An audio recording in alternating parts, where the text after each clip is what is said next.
Unatazama ELCT Karagwe Diocese Channel. Usisahau kusubscribe, like, share na kucomment.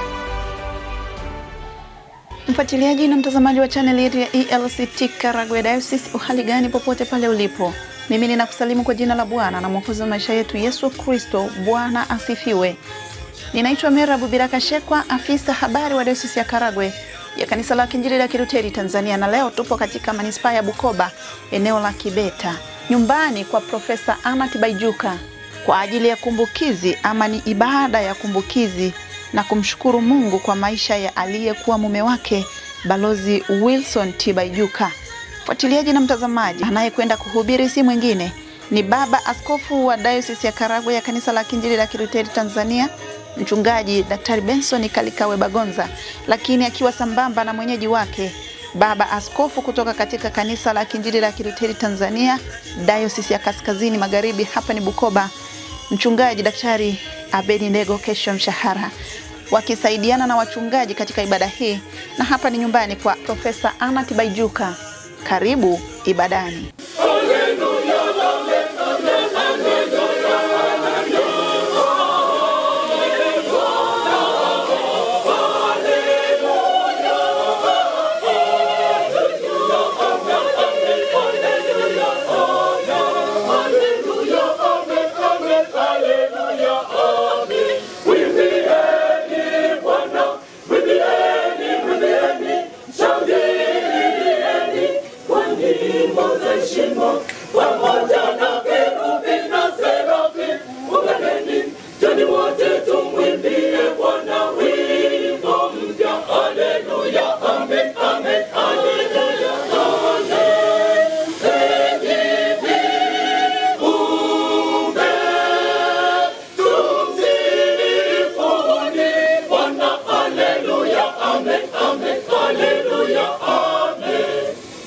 Wathesalonike wa kwanza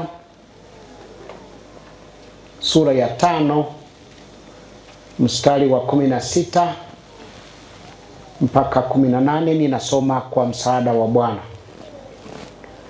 Furahini siku zote, ombeni bila kukoma, shukuruni kwa kila jambo, maana hayo ni mapenzi ya Mungu kwenu katika Kristo Yesu. Neno la Mungu. Tuombe. Mungu mtakatifu, uliyependezwa na kutukusanya katika familia hii, tunakushukuru, tunakuhimidi, tunakutukuza kwa ajili ya wema wako. Tunakuomba uendelee kutufariji kwa neno lako,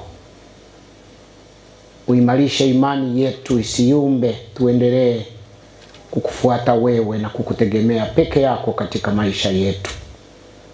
Neno lako ni kweli, neno lako ni nuru kwetu tunapopita katika giza na uvuli wa mauti.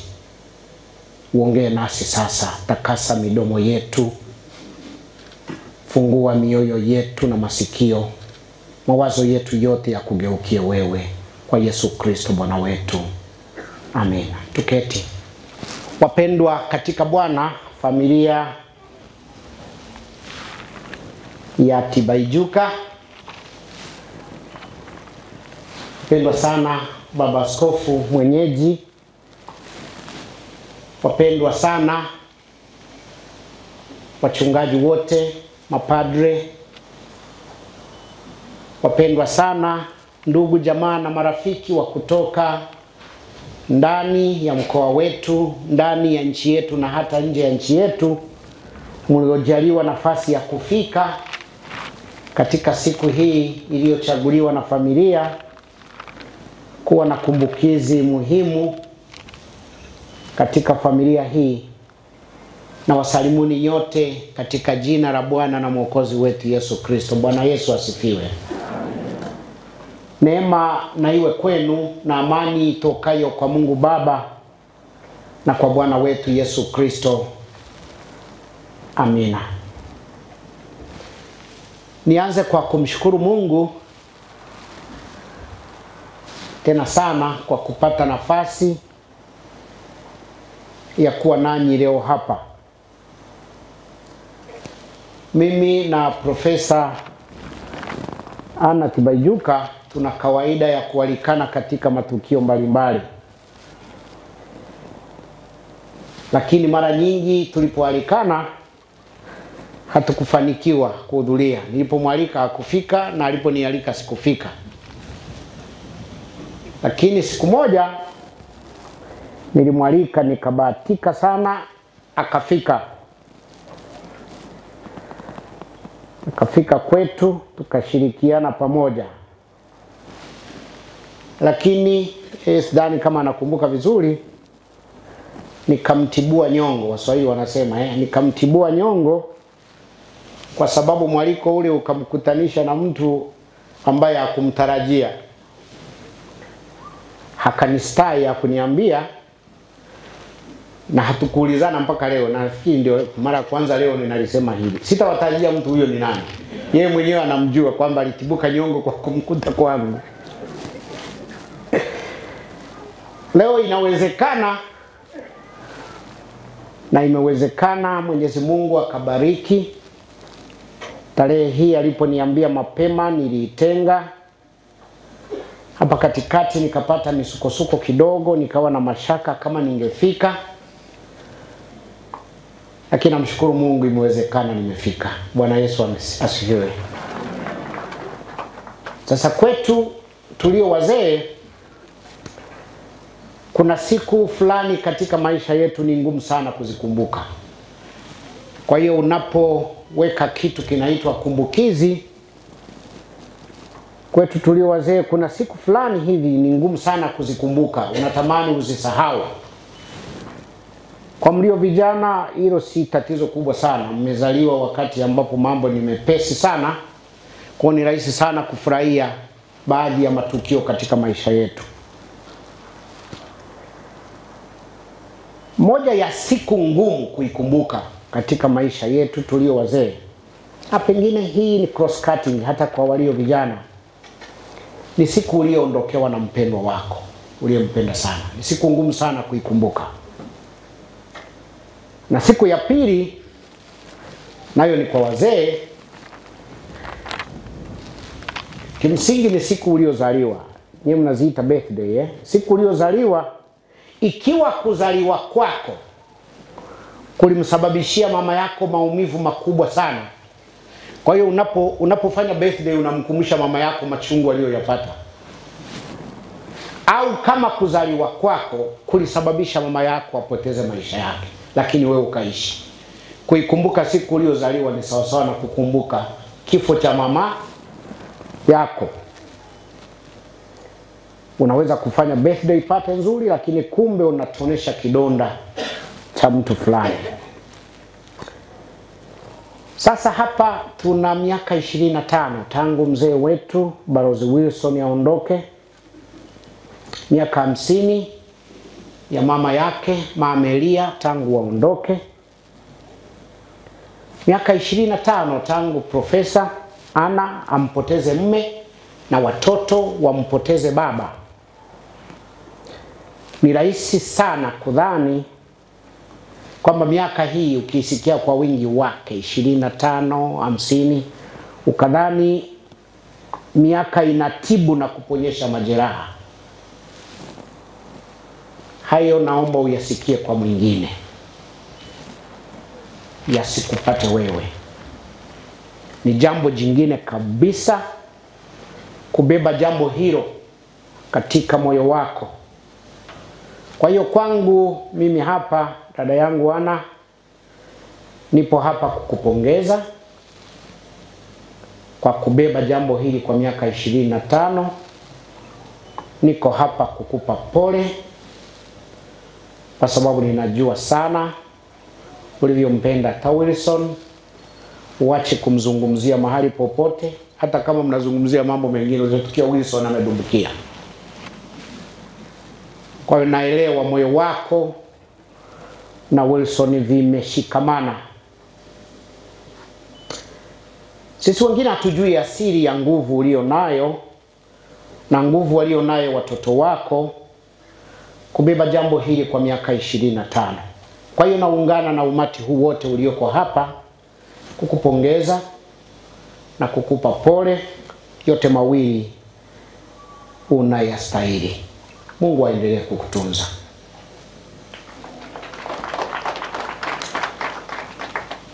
Mimi haya yalinipata miaka 7 iliyopita. Hakuna msiba ulio na nafuu, haupo. Lakini niwaambie, sisi wanaume hatuko wengi hapa, ni bora kutangulia kuliko kubaki uwanjani. Sisi wanaume hatukuzoea kubaki. Maana akina mama hawa katika maisha yetu ya ndoa, na hasa tukishapata watoto, wanatuandaa kuondoka kwanza, wao kubaki.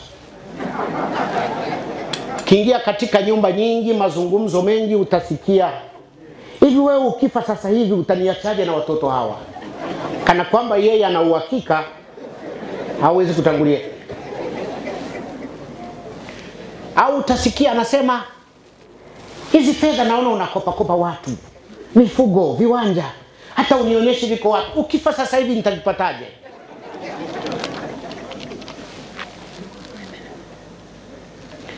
Kwenye vikundi vya kina mama ambavyo ni vingi sana, utaona wamevaa sare siku za Jumapili, wanaenda kwenye vikundi. Ukiangalia katiba zao, ibara ya kwanza kabisa ni mume wangu akifa mtanifanyia nini? Sio mimi nikifa mume wangu akifanya nini? Akifa mtanifanyia nini? Ndio ibara ya kwanza ya katiba za vikundi hivyo.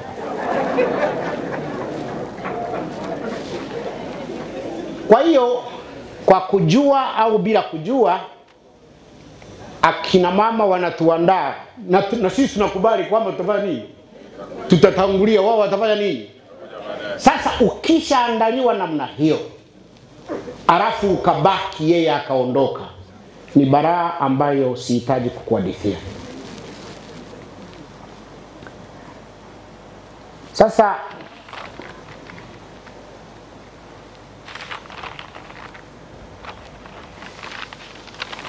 tuko hapa kwa ajili ya miaka 25, na nimeeleza kuikumbuka miaka hii inaleta uchungu, inaleta majonzi, lakini ni kitu tusichoweza kukizuia. Kikisha tokea tunakipokea, na pengine ndio maana Mtume Paulo anawaandikia Wathesalonike, anasema shukuruni kwa kila jambo. Sasa labda niache porojo kidogo niingie katika somo letu. Biblia hii tunayoitumia sisi wa Kristo ina amri nyingi na maelekezo mengi ambayo kibinadamu hayatekelezeki kirahisi. Tukisoma Injili ya Mathayo sura ya 5 mstari wa 48, neno la Mungu linasema, mtakuwa wakamilifu kama baba yenu wa mbinguni alivyo mkamilifu. Kuna mkamilifu hapa? Kuna mkamilifu hapa? Au tukisoma Injili ya Mathayo sura ya 22 mstari wa 37 na kuendelea, pende Bwana Mungu wako kwa moyo wako wote, kwa nguvu zako zote, kwa akili zako zote. Mpende jirani yako kama nafsi yako. Ni kweli ndivyo mnavyofanya?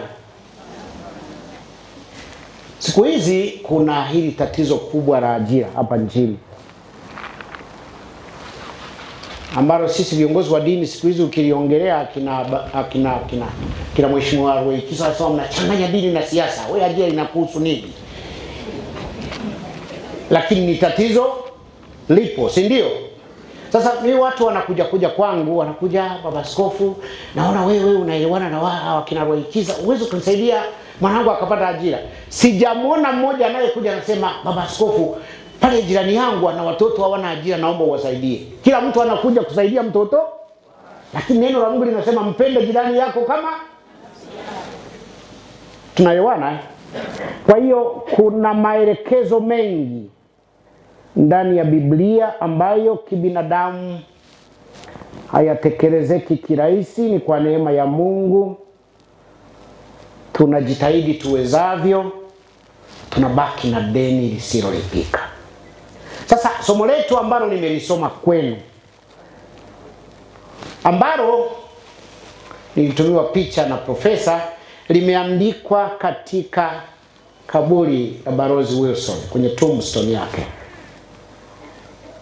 Linasema, furahini siku zote, ombeni bila kukoma, shukuruni kwa kila jambo. Haya yanawezekana? Je, inawezekana kufurahi siku zote? Yaani mtu akuonee, akudhurumu, akuue, amuue mpendwa wako, akufunge kwa uonevu, akuweke ndani na huku nyuma aje amchukue mke wako au mume wako, alafu ufurahi siku zote? Inawezekana? Neno la pili, ombeni bila kukoma. Je, inawezekana kuomba bila kukoma? Yaani usilale, usile, usifanye kazi, usiongee na wageni wakifika kwako, usiongee na mwenzi wako. Kwa nini? Unaomba bila kukoma. Inawezekana? Na hili la tatu, je, inawezekana kushukuru kwa kila jambo? Utukanwe, upigwe, udhalilishwe, unyimwe haki yako, ufilisiwe biashara zako, alafu wewe ushukuru kwa kila nini? Kwa kila jambo. Inawezekana? Ukipongezwa ushukuru, ukitukanwa ushukuru. Inawezekana? Sasa tunafanyaje na somo hili? Limo ndani ya Biblia. Tunafanyaje? Somo hili linatutia majaribuni. Na jaribu la kwanza ni kulipunguza makali ili situhukumu. Sisi wahubiri, ukiona neno linakuwa kali sana, unaamua kufanya nini? Unalipunguza makali kidogo. Kwa mfano katika somo hili unaweza kusema, unajua Mtume Paulo alikuwa analiandikia kanisa, sio mtu mmoja mmoja. Hapo umelipunguza nini? Makali, kujisikia vizuri, ukae kwenye comfort zone. Unasema Mtume Paulo bwana alikuwa, si ni waraka kwa nani? Kwa Wathesalonike. Amwandikii Benson wala Ana. Anaandikia wanani? Kanisa lililoko wapi? Thesalonike. Kwa hiyo mimi sinisumbue bwana, hii imeandikiwa kanisa. Lakini ndugu zangu, hata kwa kanisa bado ni gumu. Bado ni gumu. Halitekelezeki kirahisi. Yaani kanisa lichomwe, litukanwe, linyang'anywe mali zake, viongozi wake wadhalilishwe, wauawe, alafu lenyewe lishukuru kwa kila jambo. Liombe bila kukoma. Inakuja. Sasa tunafanyaje? Maana neno hili liko kwenye kaburi la mpendwa wetu Balozi Wilson. Limetuachia wosia. Furahini siku, ombeni bila, shukuruni kwa kila. Sasa tufanyeje?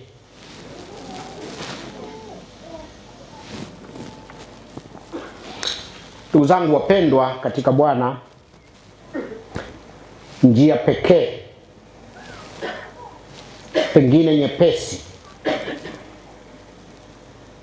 na kwa uelewa wangu wa kusoma maandiko matakatifu iliyo sahihi, ya kumwelewa Mtume Paulo katika maneno haya: kufurahi siku zote, kuomba bila kukoma, kushukuru kwa kila jambo. Njia pekee rahisi na sahihi ni kutambua tumfurahie nani, tumwombe nani, na tumshukuru nani. Maisha yetu haya tulionayo ni mali ya Bwana. Maisha yetu, uhai wetu ni mali ya nani? Ya Bwana. Sio mali ya serikali. Maisha yetu sio mali ya nani? Sio mali ya kanisa. Si mali ya wapenzi wetu. Si mali yetu wenyewe, ni mali ya nani? Mali ya Bwana. Kwa hiyo pamoja na kulipenda kanisa, pamoja na kuipenda serikali, pamoja na kuwapenda wenzi wetu, pamoja na kujipenda sisi wenyewe, bado sisi ni mali ya nani? Mali ya Bwana. Na kila kitu tulicho nacho ni mali ya Bwana. Kwa hiyo ni yeye peke yake wa kufurahia. Inapoandikwa furahini siku zote, tumfurahie nani? Bwana. Ni yeye peke yake tumwombe. Ombeni bila kukoma. Mnamwomba nani? Bwana. Shukuruni kwa kila jambo. Tumshukuru nani? Bwana. Naelewa pia hilo lina ugumu wake, kwa sababu baraka nyingi tunazozipata katika maisha yetu zimetufikia kwa njia na mikono ya watu wengine. Baraka tulizo nazo zinatufikia kwa njia ya mikono ya watu wengine. Yaani rafiki yangu Roikiza pale, yeye ni mbunge kwa sababu wote tulipiga nini? Lakini akirogwa akatushukuru sisi kuliko anavyomshukuru Mwinyi. Anavyomshukuru nani? Bara linafanya nini? Linamkabili. Kwa hiyo pamoja na kwamba mikono ya majirani, ya marafiki, ya ndugu zetu ndiyo inayotufikishia hizo baraka, tusirogwe tukaitukuza posta inayotuletea barua, tukasahau mwandishi wa nini? Wa barua wenyewe. Na tunaalikwa sisi sote kila wakati kumshukuru Mungu, kumwomba Mungu, kumfurahia Mungu, ambaye kwa njia ya majirani, kwa njia ya ndugu zetu tunapata baraka. Tusijaribiwe kutukuza mawakala wanaotufikishia baraka kuliko yule aliyewapa baraka watuletee sisi. Tukifanya hivyo, tunaingia kichwa kichwa, kama Waswahili wanavyosema, tunaingia kichwa kichwa katika ibada ya sanamu. Tunaabudu watu, tunaabudu taasisi, na kusahau aliye asili ya watu hao, aliye asili ya taasisi hizo. Na ibada ya sanamu ni mbaya sana.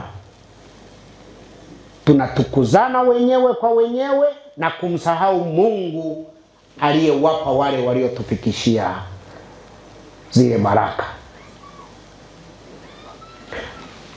Na wako watu akipewa barua yako fulani hivi akuletee, akifika kwako anataka akutese kwanza. Yaani umwone yeye ni wa maana sana kuliko hata barua aliyofanya nini?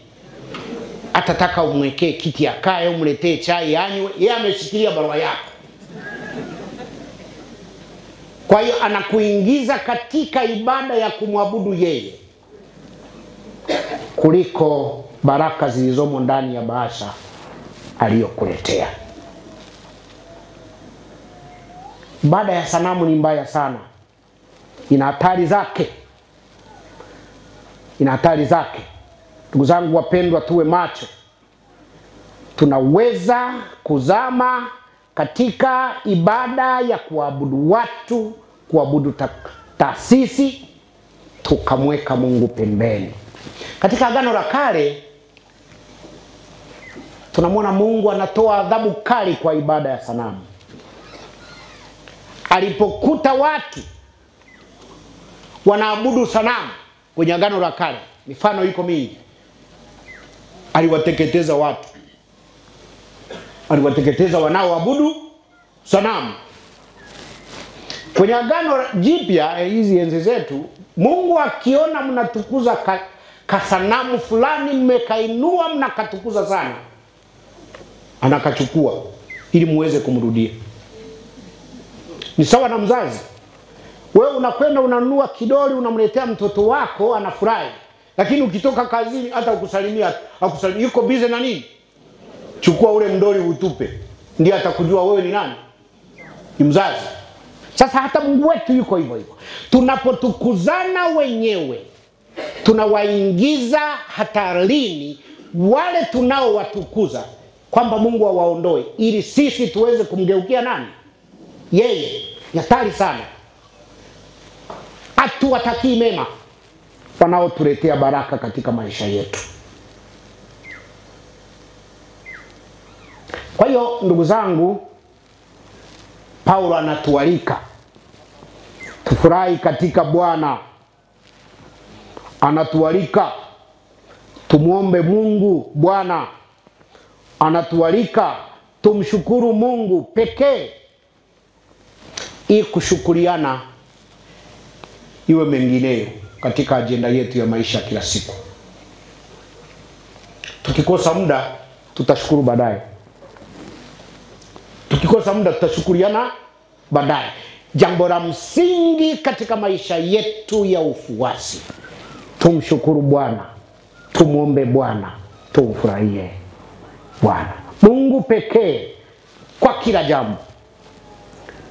Kwa hiyo amri hizi tatu tulizosoma katika somo letu zinatekelezeka tu endapo Mungu ndiye mtendewa, sio mwanadamu. Mungu afurahiwe, Mungu aombwe, Mungu ashukuriwe. Niwaambia waraka huu ulikuwa unakwenda kwa kanisa lililoko Thessalonika. Mji wa Thessalonike ambao sasa ndio mji mkuu wa pili katika nchi ya Ugiriki. Ndio mji mkubwa wa pili katika nchi inayoitwa Greece au Ugiriki. Kipindi hicho ulikuwa unapitia mambo mengi magumu wakati mtume Paulo anawaandikia waraka huu. Moja kubwa ilikuwa ni mateso ya imani. Kwa Kiingereza tunaita persecution. Yaani mtu anateswa si kwa kutenda kosa, bali kwa sababu ya imani yake. Persecution. Hujatenda kosa, hawakuadhibu kwa sababu ya maumbile yako wala rangi yako, bali kwa sababu ya nini? Ya imani yako. Hii habari tulio nayo ya uhuru wa kuabudu ni anasa ambayo tumepeana sisi wenyewe kupitia bunge letu na kupitia katiba yetu. Kila mtu una haki ya kufanya nini? Ya kuabudu unacho. Chukua chura, abudu, sawa. Nyoka, sawa. Ndio anasa tulio. Haikuwepo wakati ule pale Thessalonika. Ukijulikana ni wa imani ya njia ile, chomwa moto, chomwa mkuki, tundikwa msalabani, uawa, pigwa mawe, rushwa kwenye tundu la simba, uliwe na kadhalika. Sasa ni katika kipindi hicho mtume Paulo anawaandikia wa Thessalonika. Hata kwa hilo tu bado nashangaa sana. Yaani watu wanauawa kwa sababu ya imani yao. Paulo anawaambia shukuruni kwa kila jambo. Watu wanateswa, wanauawa, wanapotezwa, alafu mtume Paulo anawaambia furahini siku zote, ombeni bila kukoma, shukuruni kwa kila jambo. Imani sio lele mama.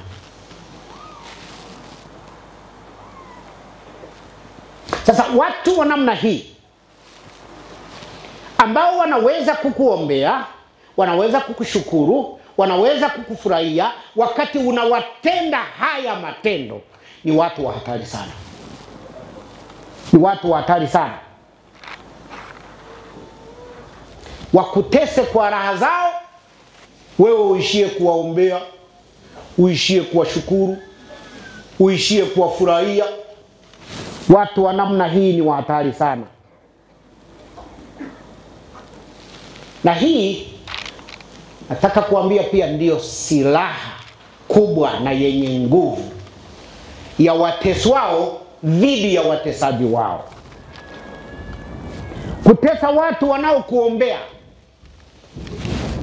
kutesa watu wanaokushukuru, kutesa watu wanaokufurahia. Unaweza ukapata kichaa na kuanza kuokota makopo. Wewe jaribu hata hapo ulipo. Yaani mtu unakwenda unamtwanga kofi, anapiga magoti anasema wala Mungu akubariki sana. Unapiga teke anasema Mungu akubariki sana, kuongezee mara 100. Utakuwa salama? Ndio maana ninawashauri sana watu wenye mamlaka, wanaopenda kupiga watu. Kupiga ni haki yako, umejipa labda na kupiga kwa mujibu wa katiba. Sawa, piga, lakini usinizuie kufanya nini? Kulia.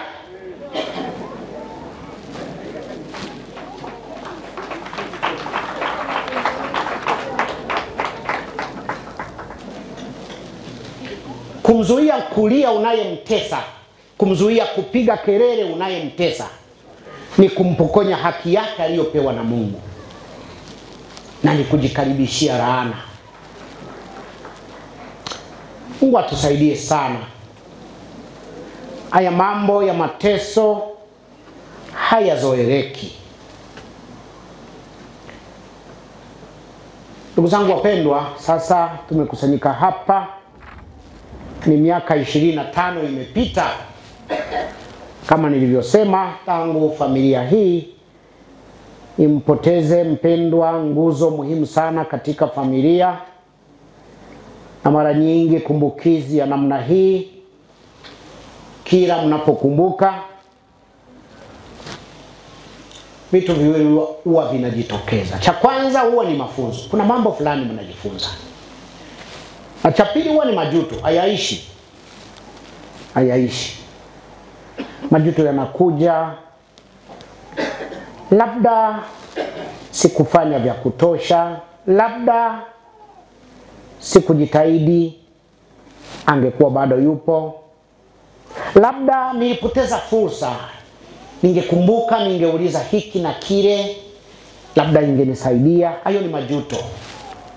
Lakini pia yako mafunzo yanayotokana na msiba mkubwa unapotokea katika maisha. Na nitangulie kusema katika hili, ndugu zangu, kifo kipo na hakiepukiki. Kifo kipo. Ndio maana mimi napinga watu wanaouana. Kwa nini uue wakati kifo kipo? Magonjwa yako ya kutosha yanatuua. Uzee upo, hata ongezeka namna gani utafanya nini? Utakufa. Ajali zipo. Bodaboda wanaua kuliko simba wanavyoua swara huko polini. Sasa kifo kama kipo, kwa nini tufanye nini? Kwa nini tuuane? Yaani kifo kimetuomba kwamba tukisaidie. Kina uwezo wa kutua. Kwa nini tukisaidie? Huku kujitolea kukisaidia kifo kunatoka wapi?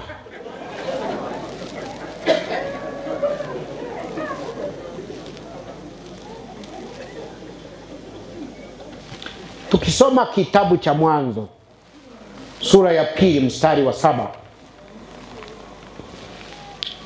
ni habari ya uumbaji. Mungu akamuumba mwanadamu kutoka katika udongo, akakamilisha, akaliweka hapo sanamu la udongo la mwanadamu, lakini halina nini? Pumzi. Sasa katika sura ya pili ya Mwanzo mstari wa 7, neno la Mungu linasema akapulizia pumzi yake. Lile dude alilokisha maliza kuumba, alipopulizia pumzi yake likafanya nini? Likaanza kuwa na uhai. Ndiye mwanadamu, mimi na wewe. Kwa hiyo huo uhai ulio nayo, hiyo pumzi unayopumua ni mali ya nani?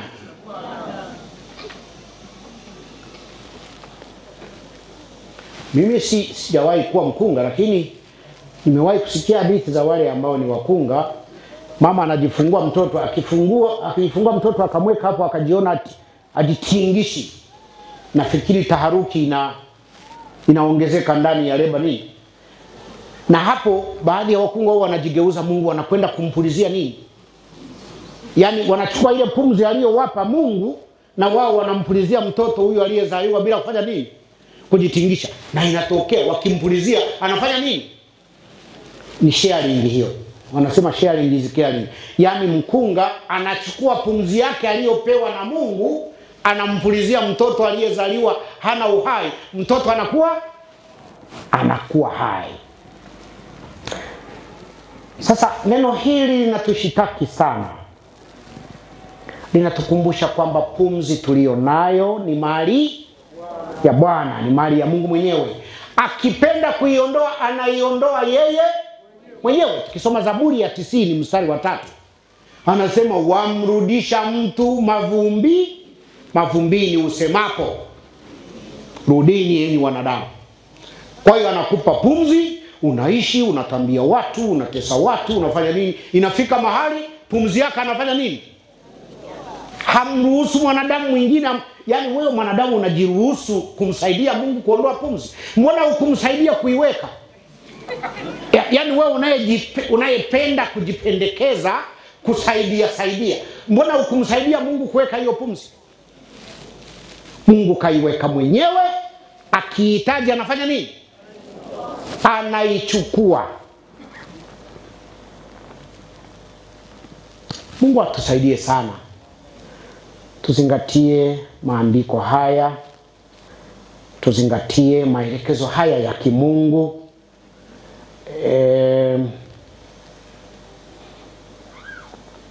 Uzima wetu huu tulio nao, hatukuja na kitu duniani. Tukifika hapa tunavikusanya.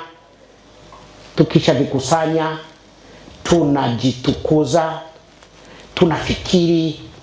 Yaani unamwona mtu anapojitukuza na kutaka kutukuzwa, utafikiri kuna kitu alichokuja, wakati hata nguo hakuja.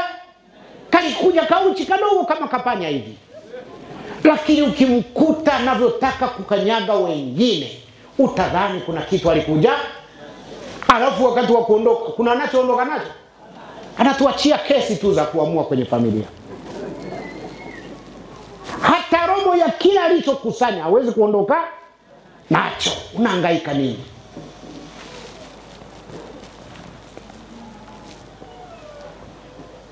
Kwanza vingi hivyo vinavyokutia kiburi umevipata kwa dhuluma. Umevipata kwa dhuluma. Umevipata kwa kuonea watu. Umevipata kwa kubagua watu. Umevipata kwa kutumia madaraka yako vibaya. Na mimi niwaambie, mahali pote penye dhuluma, mahali pote penye utesaji, mahali pote penye uonevu, Mungu hayupo. Usijidanganye. Mungu, hata ungevaa misalaba mikubwa kama ya kwangu hii, Mungu hayupo hapo.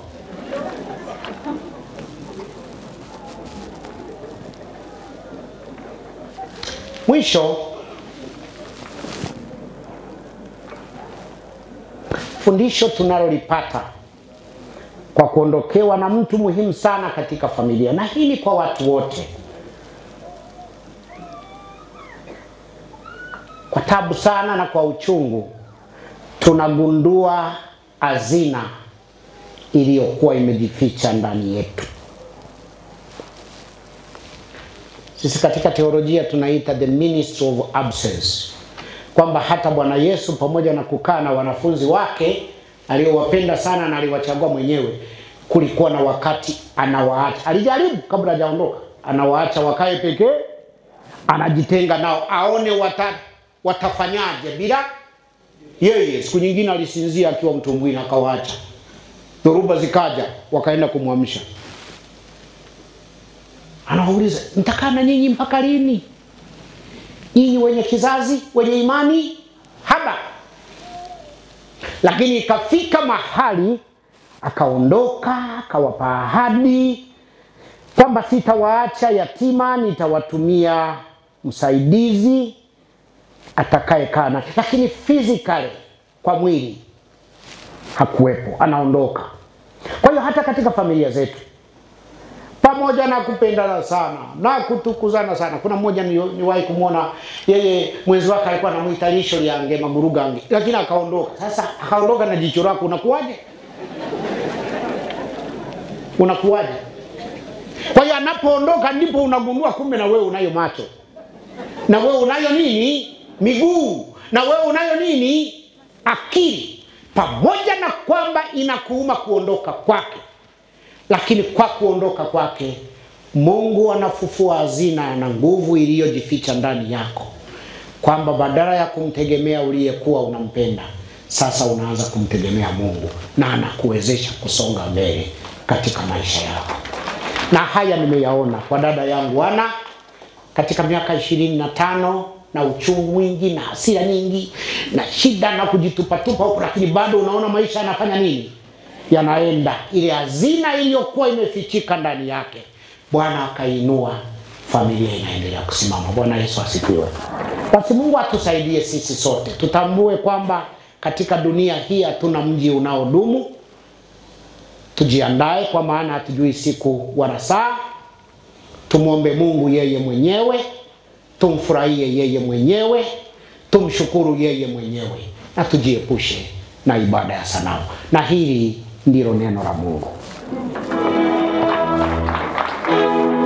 Mfuatiliaji na mtazamaji, mara tu baada ya mahubiri ni sala fupi ambayo wanakwenda kuomba ama kusali, ambayo inaongozwa na familia ya Profesa Anna Tibaijuka.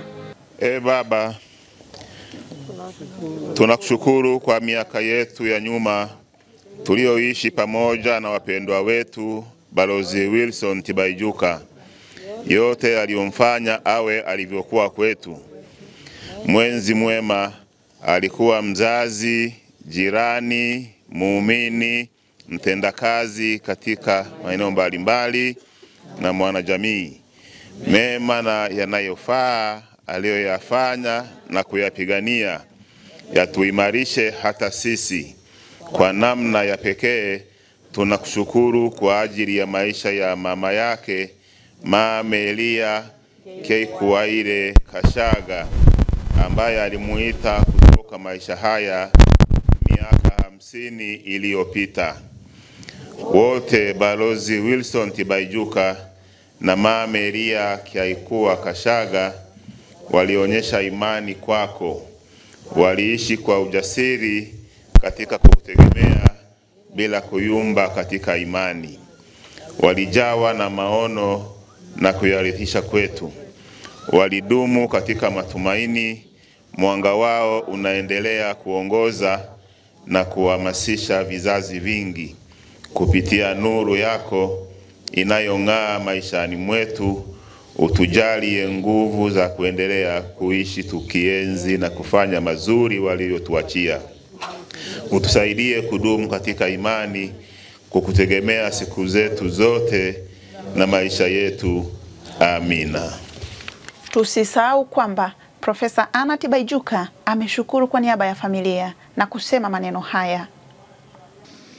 Bwana, tupe nasi roho ya upendo, utumishi, imani, unyenyekevu na uvumilivu kama baba yetu Wilson. Ufanye tuishi kwa neno lako, tukiwa watu wa kufurahi siku zote, kuomba bila kukoma na kushukuru kwa kila jambo, pamoja na ugumu wa mambo haya tuliyosikia kutoka kwa Baba Bagonza, lakini sisi tunaendelea kushikilia hapo hapo kwa baraka zako Bwana. Mungu, tunajua kwamba Wilson anapumzika kwa amani mikononi mwako. akiwa nasi mioyoni mwetu. Tujalie tuishi kwa mfano wake wa upendo, wema, nidhamu, uwajibikaji, ujasiri na utiifu kwa neno lako, ili siku itakapofika nasi tukutane naye katika utukufu wa milele. Bwana, leo tunasherehekea maisha yake na ya mama yake mzazi Mama Elia, tukiwa na imani kuwa wameungana tena na dada yake Mama Paulina aliyeondoka hivi karibuni katika utukufu wako. Bwana, kwa miaka 25 ya misa za kumbukizi bila kukatizwa zilizoongozwa mara 2 na Mwashamba Baba Askofu mstaafu Methodius Kilaini na mapadre kadhaa wa parokia hii na mapadre rafiki mwaka hadi mwaka, na baadhi wameweza kushiriki leo hii. Ninyi ni familia na marafiki mliokuwa nasi daima, wafariji wetu wakubwa. Tunaomba Mungu awabariki kuendelea kutulea katika sala. Bwana,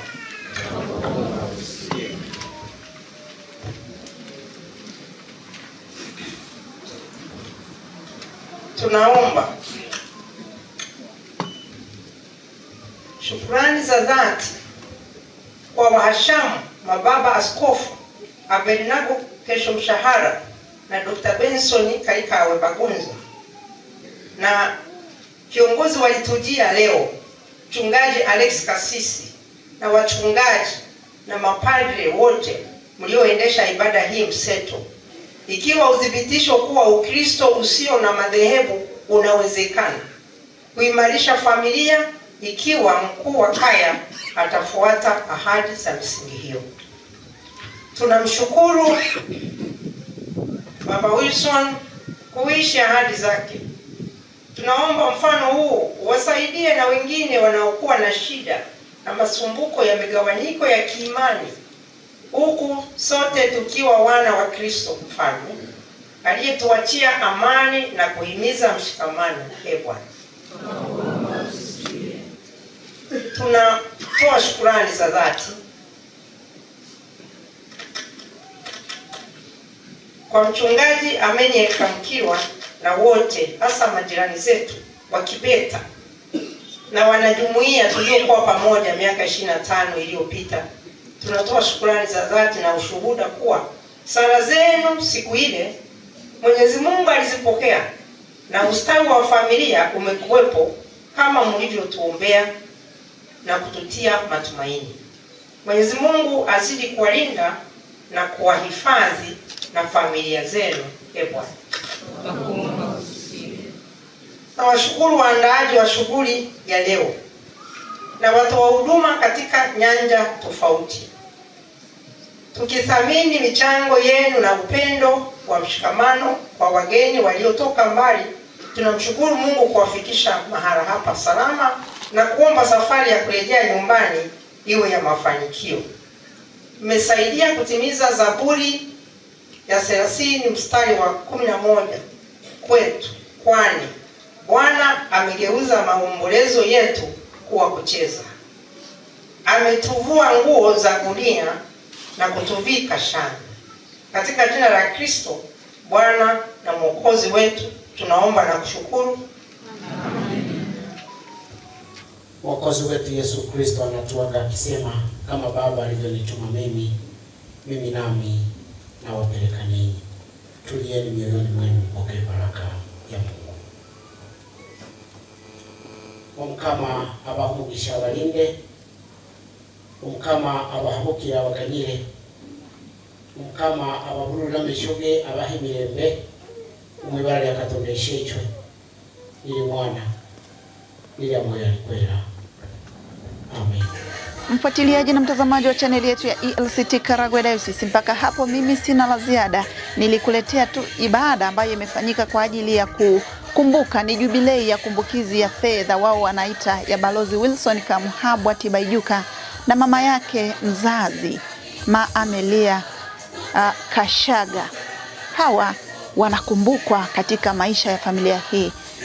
Balozi Wilson Tibaijuka yeye amefariki miaka 25 iliyopita, na mama yake mzazi Ma Amelia Kashaga amefariki miaka 50 iliyopita.